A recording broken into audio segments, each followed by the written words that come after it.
Hello everyone, and welcome to the second lecture for English 421Y. The topic for this video is tailoring, the process of refining employment materials to fit one specific company or position. For the first unit project, I have asked you to select a specific job advertisement, position posting, or program description for a graduate or professional school. Even if you already have an existing resume, I want you to make specific decisions about what to include or not to include in order to tailor your materials for the specific position posting, job description, or advertisement that you have selected. Tailoring is something that takes time and will strengthen with every draft you write. It's also something that is directly applicable to other kinds of technical writing, as you will always be tailoring your materials for a specific audience. To open the assignment sheet for this project, when a document is tailored, the author uses careful research to create an alignment between the needs of the company and the qualifications of the applicant. As you see in this section, I go into specific details about what a good job description will be for this project. Since you're tailoring for the kinds of audiences that you will actually be developing your resume for, it's important that you select a position that you could actually be in the running for. That is, don't choose Director of Football Operations at Purdue if you've never had a job before. If your dream job is to work for Apple as a software developer, that's awesome. But if you've only ever worked for dining services at Purdue, consider looking for another position posting for an internship or maybe an entry-level software position that will help you get to apply to Apple eventually. It's fine to select a position that you plan to apply for down the road somewhat, but the more realistically you treat this project, i.e. the more accurate and specific your audience is, the easier it will be to tailor your materials. So the key word for this project is research. In order to tailor your materials, you need to understand who your audience is. In this case, your audience is typically going to be a recruiter, a committee, like a hiring committee, a supervisor, a graduate program committee, or a program chair, someone who has been tasked by the institution, the organization, or the company to kind of be a representative for the hiring process. So you need to get a sense of who that person is. Obviously, that information is not just available somewhere, but you can look at a number of different documents to find information that will help you make strategic and, as I'll explain here in a second, rhetorical choices. For instance, a job advertisement or position posting is the #1 place to start. An official company website or social media page often has an about us or a history or something like that. News, media, and press releases about the company or organization. Mission statements, company history, annual reports, anything that kind of gives you a sense of where the company is now and what they're doing. A recruiter or other representative at a career fair or industrial roundtable is often a great way to kind of get your foot in the door and learn more about the company. While these materials aren't always public or easy to find, if you can locate them through doing research, they often offer information that will help you make an educated guess about what the company or the specific recruiter is looking for in an employee. Doing this legwork also shows that you've put in the effort into learning about the company, which will often make you stand out from someone who is not tailoring their materials for that specific company. Beyond an obligatory sentence in your cover letter stating which company you are applying to, I want you to integrate key terms and background information learned through this research process into your documents and make direct connections between your qualifications and the position. I think of it as alignment. You are aligning your qualifications and experiences, the things that make you distinct as a professional, with what they are looking for. The more information you have to determine what they are actually looking for, the better you're able to make the argument for that alignment. So one of the readings that you'll be doing for one of the activities is called Tailoring Your Resume, Cover Letter, and Interview. Perhaps most importantly, a close analysis of the job description and a company website can provide you with clues as to what the company values. For instance, the skills and responsibilities included in a job ad or the list of past clients on a website offer points of alignment that you can match with your own experiences. As the reading, tailoring your resume, cover letter, and interview notes, tailoring in resumes typically involves adding key terms from the job requirements or description, rearranging content to prioritize the most relevant information to the employer, often using bullets or bolding or italics or whatever, and generally, quote, modifying the language of your resume to reflect the language in the job description, end quote. These simple strategies allow your materials to reflect the language and qualifications of the employer. So again, you're examining the job description, you're picking a few key words or elements from the job description to include in your resume, and then you're doing a similar thing with the cover letter and the interview. Again, this shows them that you have direct knowledge of what it is that they're looking for. So you're able to say, not just describe what your qualifications are, but you're able to describe your qualifications in a way that is specifically adapted to meet their needs. Next article I want to quickly look at is utilizing the job description to create your cover letter. We'll be using this specifically for Activity 3, where you'll be repeating the process that they do and then using a worksheet to gain kind of additional practice with tailoring. This article provides a strategy for integrating key terms and requirements from the job description into your cover letter that I use when I write cover letters for my own work. The first page shows key terms and requirements highlighted in a sample job description.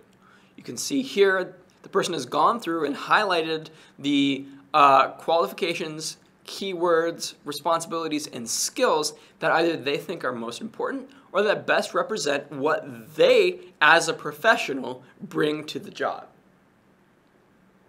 The second page then shows how the writer used this highlighted information in their cover letter. So everything that's highlighted here corresponds to the keywords highlighted on the first page. Importantly, you can see in this example that the highlighted information appears consistently throughout the letter. It's not only in the introduction or only in the conclusion, which is where most people often put tailored information, but rather it's throughout the entire body of the letter. I've used this strategy in my own employment materials, as I said, and found that highlighting both the job description and the first draft of my cover letter is super beneficial when revising. It allows me to visualize the connections between what they're looking for and what I'm actually writing. It's super helpful in the first draft because you can see, am I only tailoring in the first paragraph, in the introduction or the conclusion? If so, I need to be more consistent with that throughout the entire document.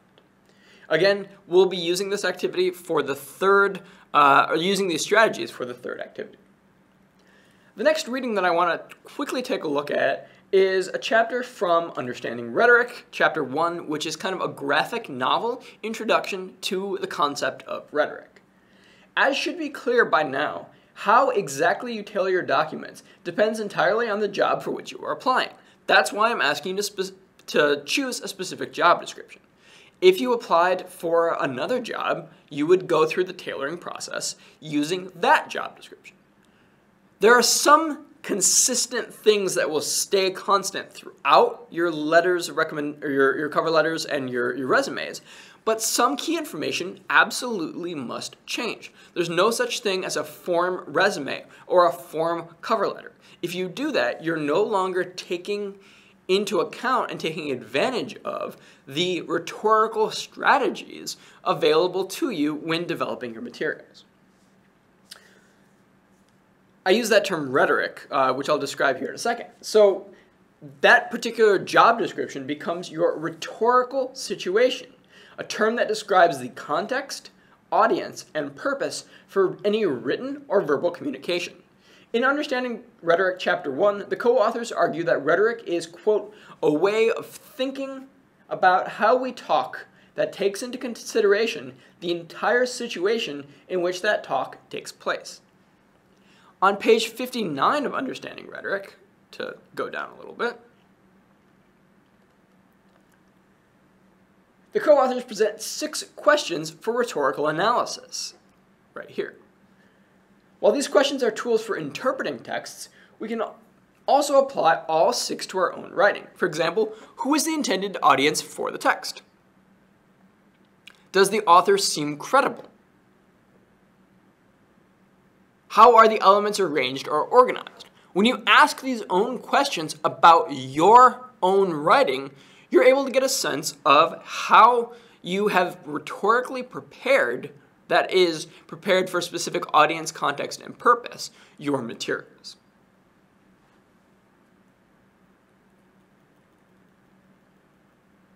So as I said, the question, what is the purpose of the text and who is the intended audience, are very useful to ask when writing a cover letter. Your purpose might be to get a job, but think about what you actually want to communicate to a potential employer. Not just, hey, I'm desperate, please hire me, but rather that your qualifications directly fit what they're looking for. That you have a strong body of relevant experience. That you are professional. That you are ambitious, that you have an attitude that matches up with the style or personality of that company, etc. Audience takes this one step further. Your qualifications might be the same for multiple jobs, but how you present them, what you say about them, and how they align with a job description all depend on the position and the employer for which you are writing. Learning how to adapt your employment materials using cues from a particular rhetorical situation is the heart of tailoring, and I would add, the heart of technical writing. This concept of the rhetorical situation and rhetoric in general is something that we will come to throughout the semester. While tailoring is admittedly more work than just using the same resume and cover letter for every job, that's the easy way out, there is a clear difference between employment materials with superficial connections to the job and those that integrate this information consistently and creatively throughout the document. Look back at the highlighted cover letter in utilizing the job description. If this letter were written for another company, we would expect this to look totally different. What was highlighted would be different, what stood out from the job description would be different, and what is ultimately included in the cover letter will be very different. Every time you apply for a job, you should revise your existing materials thoroughly and thoughtfully to effectively reflect that new rhetorical situation. Yes, that takes time. Yes, it's difficult, but it will result in information that employers will look at and realize, yeah, they wrote this for us, not for some other company. I want to end this lecture by thinking for a moment about why employment materials are included in a course on technical writing. Why are we doing this? Why are we taking the time to do this? Beyond preparing you to enter your chosen profession, learning about these documents will help you understand how employers use them to complete their work. Job descriptions are professional writing. They are professional documents. When a company develops a job description, it is part of their workflow. It is how they not only fill a position, it's how they keep positions consistent. It's how they ensure that new people, new potential employees, are living up to the expectations and requirements, that they have the skills that will allow them to integrate effectively into the company.